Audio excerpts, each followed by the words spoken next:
रेवाड़ी में दामाद का खौफनाक चेहरा। रेवाड़ी से इस वक्त की बड़ी जानकारी। पत्नी, ससुर और साले पर जानलेवा हमला, चाकू से ताबड़तोड़ कई वार किए। बड़ी जानकारी रेवाड़ी से बता रहे हैं आपको, जहां पर ससुर और साले पर वार के बाद गंभीर रूप से दोनों घायल हैं। हमला करके मौके से दामाद फरार हो चुका है। पत्नी से तलाक को लेकर दोनों के बीच कुछ विवाद चल रहा था और पुलिस ने 3 लोगों के खिलाफ केस इस पूरे मामले में दर्ज किया है। रेवाड़ी से ये बड़ी जानकारी, जहां पर दामाद का खौफनाक चेहरा सामने आया है। दामाद ने पत्नी, ससुर और साले पर जानलेवा हमला किया। चाकू से तीनों पर ताबड़तोड़ वार किए, जिसके बाद ससुर और साले को गंभीर अवस्था में अस्पताल में भर्ती करवाया गया है। हमला करके दामाद मौके से फरार हो गया। आपको बता दें, दोनों पति पत्नी के बीच तलाक को लेकर कुछ विवाद चल रहा था, जिसके चलते दामाद ने अपने ससुर और साले और खुद की पत्नी पर ताबड़तोड़ चाकू से वार किए, जिसके बाद तीनों गंभीर रूप से घायल हैं। ससुर और साले को गंभीर अवस्था में अस्पताल में भर्ती भी करवाया गया है। दोनों काफी ज्यादा घायल बताए जा रहे हैं और आपको बता दें कि दोनों पति पत्नी के बीच तलाक को लेकर कुछ विवाद था। कुछ कहासुनी पहले से भी दोनों पति पत्नी के बीच चल रही थी, जिसके बाद इस वारदात को अंजाम दामाद ने दिया। चौंका देने वाला मामला रेवाड़ी से सामने आया है, जहां पर दामाद का खौफनाक चेहरा देखने को मिला। दामाद ने पत्नी, ससुर और अपने साले पर ताबड़तोड़ चाकू से वार किए और फिर मौके से फरार हो गया। सुरेंद्र गौड़ हमारे संवाददाता इस वक्त फोन लाइन पर जुड़ गए और भी ज्यादा जानकारी के साथ।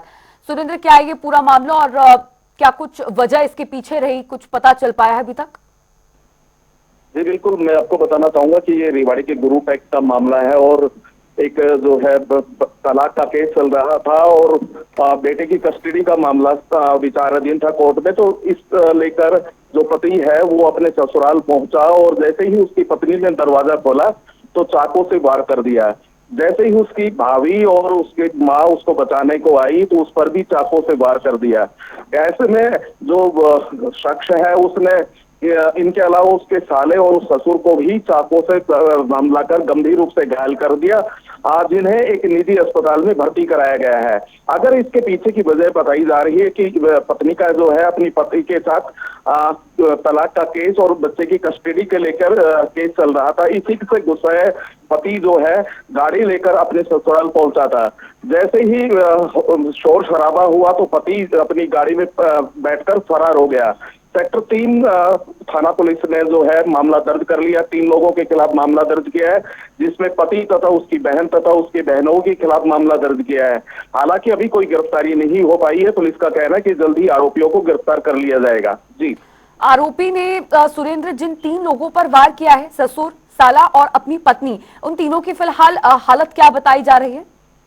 जी, अगर बात करें तो जो उसका जो पिता है और उसका जो भाई है वो गंभीर रूप से घायल है, जिसे निजी अस्पताल में भर्ती कराया गया है।